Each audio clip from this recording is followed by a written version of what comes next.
welcome to day 18th of the April daily vlog. Today's topic is on homeschooling, or specifically teaching with video games. Video games might be a little unconventional, a little unorthodox as a method to teach children, but I think making any learn fun, and however you do that, whether it's video games, crafts, whatever, I think the end justifies the means. So today I'm going to talk about some of the video games that I've used and some that are even specific for education. And maybe you'll even find them fun, because I know I did. Or even some video games that you're playing right now that you might not even be aware that you're learning. So these are some of the programs that I use. Okay, the first game I wanted to show you is on the website known as congregate.com. Specifically, it's under games, or you can just go under google.com and just put Cellcraft and it's like the first hit. What this game is, this teaches science, and if you're teaching your little homeschooler about cells, this is a really nice game to play. I've muted the music, usually it's muted, and this is an ad-based site, so you kind of have to sit through. But basically, okay, so basically you click here and you drag it. See how you're oozing along. And it tells you step by step and really how to do this. I'm going to skip through these. I'm going to explore this as you do. And what you're doing is you're trying to finding glucose.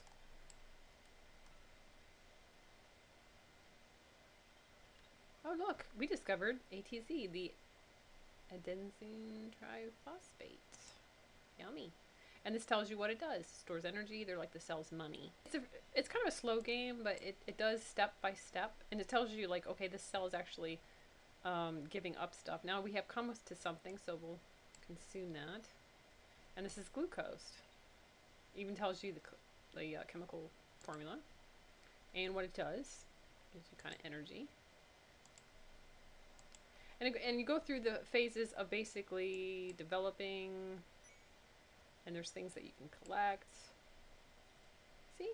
It's a very cute little game. My son really learned a lot about cells and stuff through all this, so I highly recommend this. This next website is livemocha.com. It's another free site. This one you can learn all kinds of language. It will keep track of your language, and it has various there's different languages you can learn: Spanish, Mandarin. There's live classes, there's tutoring, and you can be quizzed and tested. Here's an example of the language at Live Mocha. I am learning Spanish for now. And this is, I've already went through the grammar, vocabulary, reading, and role play. This one is a video dialogue, and so you watch this.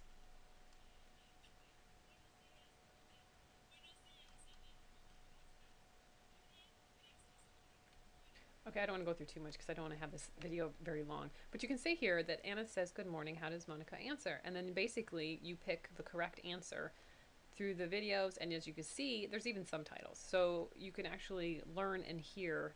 And a lot of times, even if you do role playing, or I think there's even a quiz, one of the quizzes I took, it was kind of, you spoke into the microphone, and then you actually had someone who was a native speaker kind of grade you for it. It took about a day to get it back, but it was...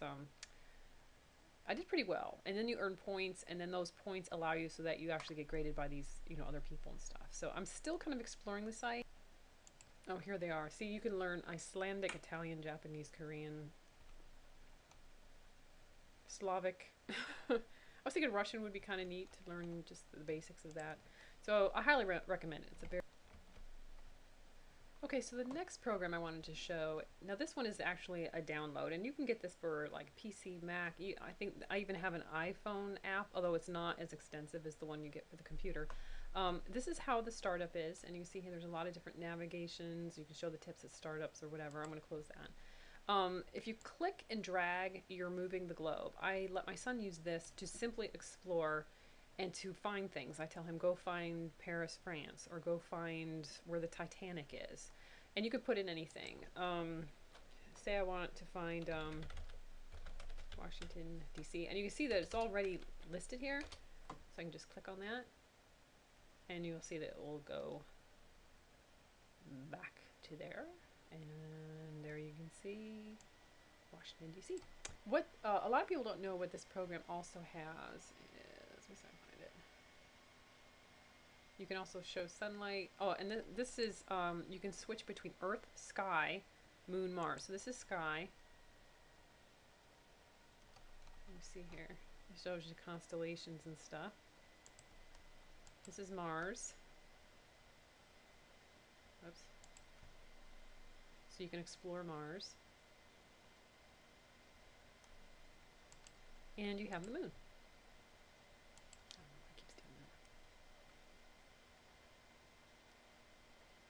You can see it's it's a graphic basically wrapped around a model.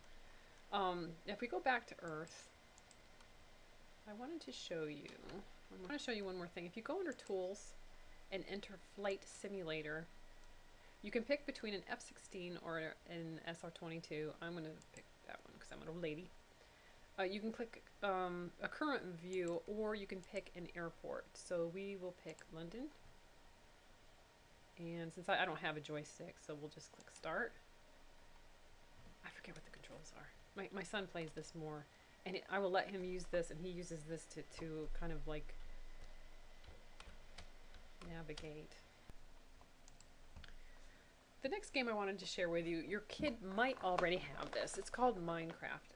It costs about, I think it's up to, it's like $26.95, $26.95. I bought it on sale in the early stages of it when it was only like $10. So my son and I both have copies, and the reason we both have copies is because we play this on a network. You do have to sign up, and you do have to download it once you buy it. But there are network games. You can play with people, you know, through the internet. We have a home network, so we play through that way. So you sign in. And this is kind of like it's a building game. It's like just imagine Legos. And so what I do with this, and I'm not going to do that. I'm just going to create a new world. We'll just use survival, create new world. And because you build and craft in this, this opens up a lot of dialogue you can have with your children about mining, building. I'm not sure what biome they gave me. I've used this to teach my son different biomes. Like if they have a desert biome, a jungle biome. Yeah, we can go this way. You see the graphics are like really primitive and stuff, but there's a lot of crafting in this.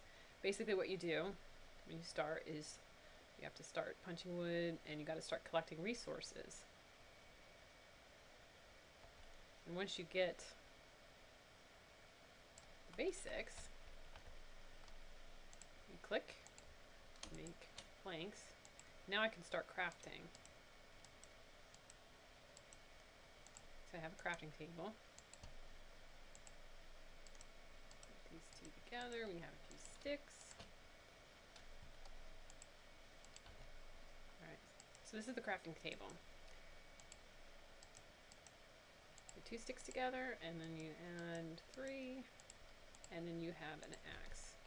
Now I always have to carry the craft table with me because I do get lost in this. So now that I have a tool, I can, instead of punching the trees, it goes a little faster.